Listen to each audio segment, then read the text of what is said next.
Here is the 2026 Kia K5 GT with the GT1 pack in wolf gray over black interior. Last year we got some updates from the exterior, and when you're going GT, you're getting the most performance in class and even going above class if you were to look at performance luxury vehicles like BMW, Audi, and Mercedes. Now hold on a second. I understand it doesn't compete against those vehicles, but that's what we're going to show you of what kind of deal you're getting with the K5. I'm Anthony from Hawkeye Rides, and I'm going to touch bases on some pros and cons while I'm giving you the reason why this is the sweet spot of performance in everyday sedans. Because when you're looking to capture that sport ride, it's almost impossible, especially when you're looking for something that's under 40K. Yes, we got the GT package, which increases the price to over $40,000, but it's still a gem. It's going to start off with the GT line exterior package for the front, and that's going to carry on into the GT. So you get the glossy black for the front of the Tiger Nose grille that was reworked a few years back. That incorporates into the LED reflector headlights, daytime runnings, LED fog lights on the lower with the glossy black that surrounds and goes into the center. With front parking sensors, this has a 360-degree reverse camera, so when you're ticking the box to the GT1 package, you're taking care of all the safety. That's one reason why you may want to consider that package. But even as a standalone without it, you're still getting a bargain. And a lot of that is because of what's housed underneath the hood. 2.5 liter Smart Stream turbocharged 4-cylinder producing 290 horsepower with 311 pound-feet of torque paired to an 8-speed dual clutch automatic transmission. Now, Kia is stating a 0 to 60 is at 5.4 seconds, achieving 23 mpgs for the city, 33 mpgs for the highway. That's a combined of 27 mpgs. And the nice thing about the update that we had a few years back is the lighting used to go up the hood. Now it's basically just onto the quarter panel, and I like the design that comes into play. And we have a 245, 40, 19 on all four corners because we have the GT. This is also going to give us sport tune suspension. The GT brakes Neo color in the front and the back. Now, I'm sure people are going to say in the comments, well, you have a Elantra N. Yes, you do, but it has less horsepower and torque than this. If you go up into the Civic Type R, it's going to have a little bit more performance, but then you're spending a lot more dough. And the same thing if you go to Toyota's Corolla GR, starting at near $40,000.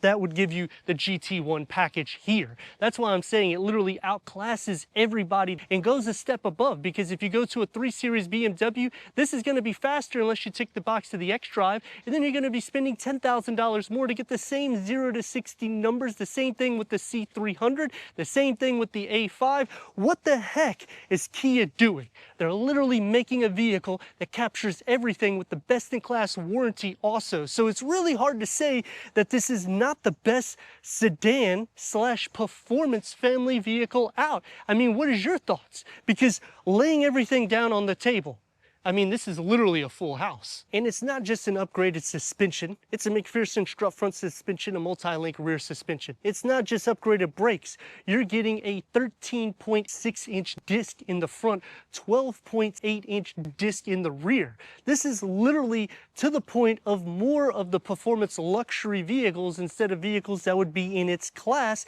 It is a front-wheel drive vehicle. That is the big problem that comes into play with the GT, because you can't get an all-wheel drive. You can get an available torque vectoring system, which will help with keeping traction, but it's always going to be a front-wheel drive vehicle. So now that you see all of what you're getting as a total value with the K4, a 40 grand vehicle that's packing all of this in one package, I mean, let me know your thoughts in the comments. If you're new to the channel, click the subscribe, click the like, because all these clicks help with the algorithm so we can bring more vehicles like this to the channel. Quick release, going into 15.6 cubic feet of storage. Now, the only thing that I dislike about this setup is the Stinger that we lost a few years back was a hatch. So you could see the opening for that hatch where this is a sedan. So it's a little bit less, but it is a pretty deep and sufficient storage for the size of the vehicle. Underneath the floor gets a spare tire. And to show you what I mean by that, you got 45 inches from front to back with another 57.5 inches from side to side. Of course, you're going to lose a little bit here because you're now to 41 inches between the wheel well houses, but they do it correctly because you pull these two tabs here and now split fold the rear bench at a 60-40 split, giving you around 34 inches of an opening and about 15.5 inches from top to bottom. And that will maximize cargo capacity to about 84 inches, which is 7 feet. There's not a lot of vehicles in this class that can do that. We need to go inside, start it up, so you can hear that exhaust note.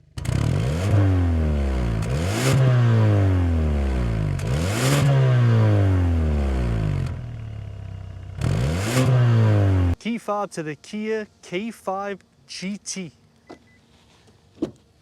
Syntec seating, 10-way power seat adjustment for the front. Heated seats come standard. We'll have the orange stitchwork. It's perforated. We have ventilated seats in memory for the driver because the GT package, which also includes the Bose upgraded sound system. LED interior lights, and yes, it's a driver focused setup, but I would expect that. At 6'3", I still have about 4.5 inches here, and then I have at least 6.5 inches here, so they do a good job with that. I like the pattern that comes into play, so you have a two-tone for the dashboard layout, and it's easy for your connectivity even if you're the passenger. With a wireless charging pad, 2 USB ports, and a 12-volt, let's fire it up.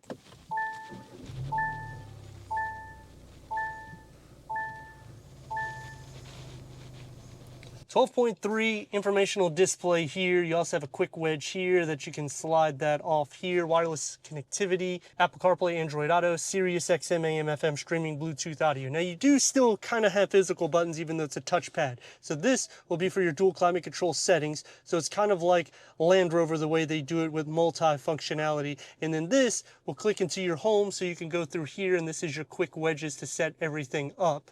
So I kind of like it. You get used to it because whenever you're doing it this way, now this is not a volume knob. Now this is for your climate control, whereas this way it would be for the volume. Leather going to be around here. You have your driver mode select right here and a little mint pocket right here, and also for the heated and ventilated seats. You have 3 tiers on both. Leather wrap and the heated steering wheels because of the GT1 package. Multi-function with the paddle shifts. The gauge cluster can go through an array of different content for the driver. Informational display in the center, and I always like to show this. Blind spot view monitoring, that is excellent. Unfortunately, no auto dimming rear view mirror, but we do get a large panel moonroof, and this is going to be a little bit more sporty. Opens up into a pretty deep storage pocket, and you have some more charging connectivity here with a USB port. Leg space for the driver, we have about 8.5 inches, which is quite a bit. And then on this side, I have nearly 8 inches also. And as for headroom, I would say we have at least 2 or 3 inches, but you can let me know in the comments.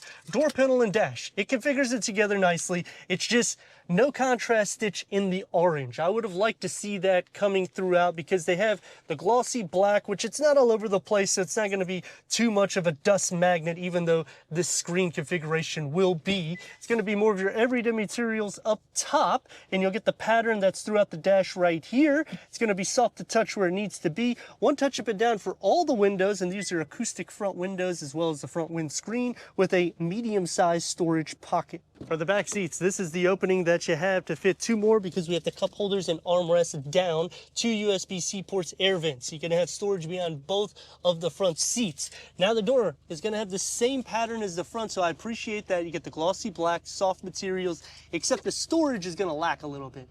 You can maybe really only fit 1 bottle if you need that. Sitting behind me, it's carved out, so that definitely helps. This is at the seat setting I would sit, and I have nearly 5 inches of knee room. Headroom, and this is a sedan. It does lower a little bit, but it's still sufficient for somebody at 6'3". And if I had to sit into the center for a quick ride, I could actually do so because I have about 1.5 inches to 2 inches. You're gonna share some feet space and butt space. That's going to be obvious. But because it's a wider vehicle, about 18 inches from side to side, which is quite a bit, I will have to sit upwards a little bit to make it easier for me to sit and for occupants next to me. But for a quick ride, I still have a pretty decent amount of headroom if I scoot forward. 290 horsepower with 311 pound-feet of torque. 4-cylinder, turbocharged. I mean, that's a lot of power. That's what you're getting in this. With the sport-tuned suspension, so I appreciate that. Everything is basically sport-derived when you go into the GT, so it makes it really on par with competition and going to the next level. That's exactly why I was explaining the differences of what you can get between different trim vehicles and the savings that you're getting overall captured. Now with that power, I would like to hear some of the exhaust note just to be a little bit more throaty than it is, because when you go into the Elantra N, it does feel a little bit more aggressive than this. This feels more like just a casual sedan, even though you're getting a crazy number 0 to 60. Maneuverability is good, the steering is pretty light, but then on the con to that, there isn't a lot of feedback that's going to penetrate into the steering. But it's definitely quick. And you can feel it just tapping the gas pedal. The windows are large, so visibility is good. 8-speed dual clutch automatic transmission. We're gonna see how the performance is on that in just a few seconds. Turn radius at a stop point.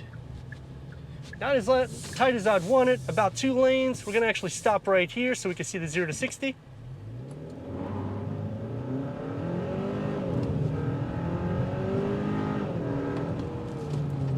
And those hard brakes. Look at that. That's what you want when you're getting a sports car / family car.